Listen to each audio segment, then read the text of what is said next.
started screaming and crying and telling him not to shoot me. And so he shot the girl. She shot her in the head in front of me. And he shot the black kid because he was black. A Russell County student who is now facing felony charges for planning a horrible attack on students. 17-year-old Derek Shrout's classmates tell Newsletter 9's Dante Renzulli they noticed a change in the suspect's behavior leading up to his arrest.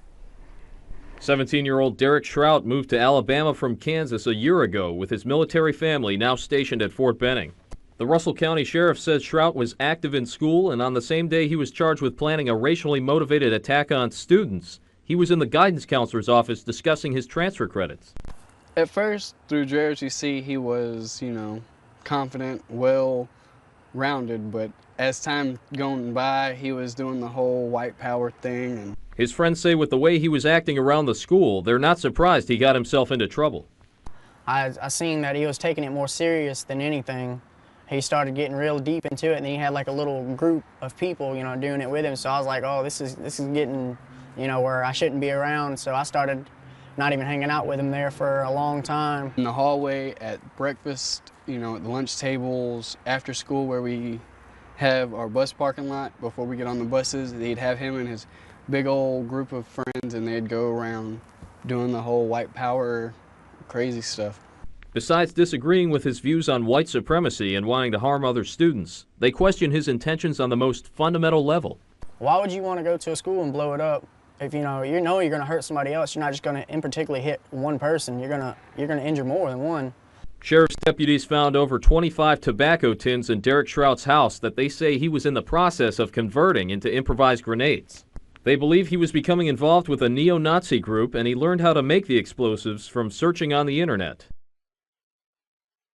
Will be in court tomorrow to be arraigned on felony charges of attempted assault. His family was not available for interview Sunday, but his mother expressed to me that she believes he is innocent of the accusations. Rosalind? All right, thank you, Dante. I defined racism in this way, that it is, I'm going to read it so that it's absolutely clear.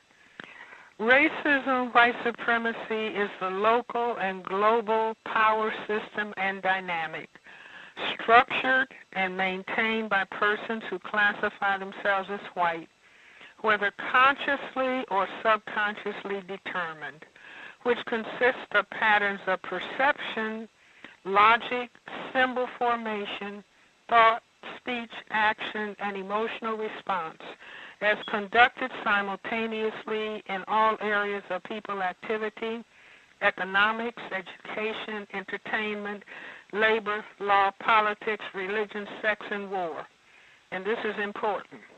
For the ultimate purpose of white genetic survival and to prevent white genetic annihilation on planet Earth, a planet upon which the vast and overwhelming majority of people are classified as non-white, meaning black, brown, red, and yellow, by white-skinned people. And all of the non-white people are genetically dominant in terms of skin coloration compared to the genetic recessive white-skinned people.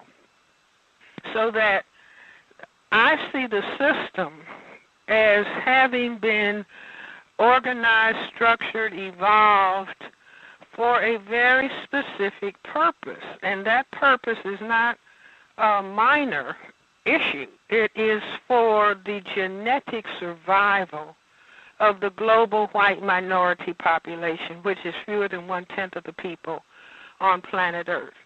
So if people structure a system and organize themselves to maintain that system for their survival purpose, they are not crazy. You may be in disagreement with their ultimate goal objective, and you may think it's unjust, but they had a very specific reason for doing what they did. And so I think that recognizing that, as opposed to saying the person is crazy, and I will go back to the situation of Germany under Adolf Hitler, when he was announcing that he was going to kill Semites of the Jewish religion. And people said, oh, this is a madman, this is a crazy person. No, he had a plan and, sit down at conference tables and meetings and planning that you were going to kill 11 million people because you say they are not white, and that Europe is going to be a pure white area of the world.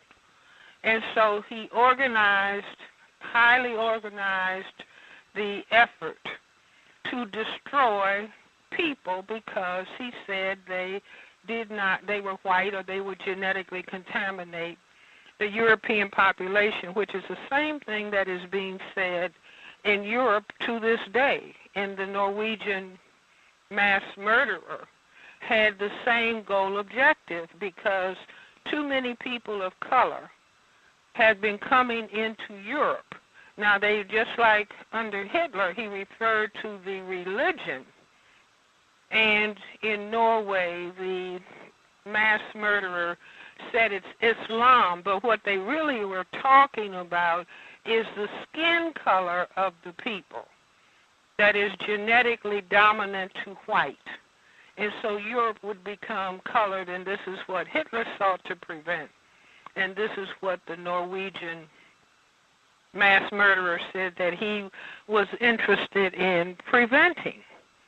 And so, again, whether a person thinks this is the thing to do or that it's unjust, this is the reasoning on the part of those persons who support and adopt this pattern of living.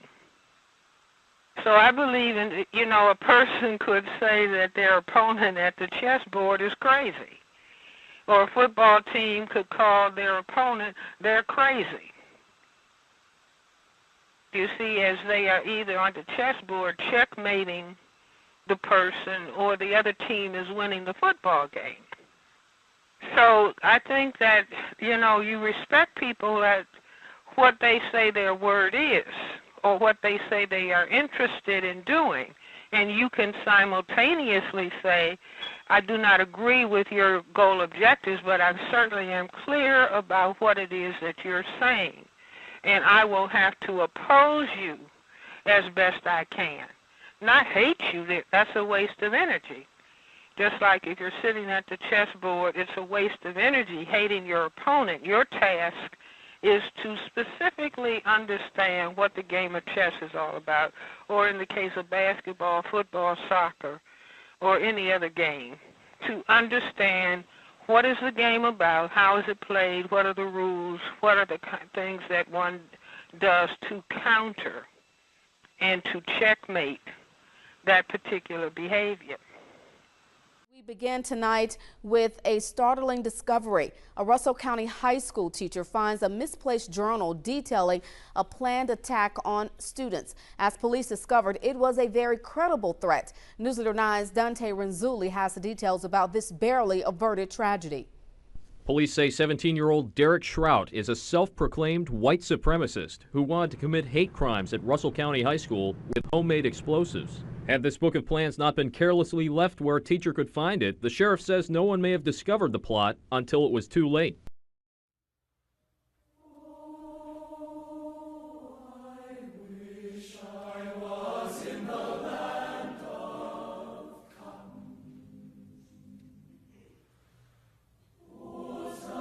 The journal contained several plans that looked like potential terrorist attacks and attacks of violence and danger on the school, and in particular there were 6 students specifically named and 1 teacher. You ever seen this guy in school before? I got a class with him. And did he ever strike you as being a guy who would do something like this? He used to look at me, but I thought he just looked at people like that. Did you ever see him like having problems with people before? Nah. Seen him chewing tobacco though. After the teacher who found his journal notified authorities, police searched his home and found dozens of tobacco containers filled with shrapnel and holes drilled for fuses. Investigators say Shrout was a step away from turning them into live grenades. Police say they don't believe his parents had any idea what was happening. I contacted Shrout's mother at his Fort Mitchell home, but she did not want to make a statement. When Shrout was interrogated by authorities, his explanation to them was that he had written a work of fiction and he never meant to carry out the plans in real life. The sheriff disagrees. He had put a lot of thought into this. It was obvious to us that there was more than just writing a story in a journal and it being fictitious. Officials say he began the journal 3 days after the massacre in Sandy Hook, Connecticut. They believe Shrout learned to make the explosives through internet research. It's crazy. I didn't think anything like that could happen at Russell County. I thought maybe that's just something that happens everywhere else. It's crazy. You got to worry about it still, because maybe he has friends that wanted to do it. You never know. And he could have got me in school for real though, if he wanted to. He could have got the whole school. He couldn't have just got all of us at once if he really wanted. Shrout is currently in the Russell County Jail, charged as an adult. He will be in court on Monday to face a felony charge of attempted assault. For News Leader 9, I'm Dante Renzulli. Our people are very serious about not being very serious. Meanwhile, white people are very serious about playing hardball against us. And this hardball is called genocide.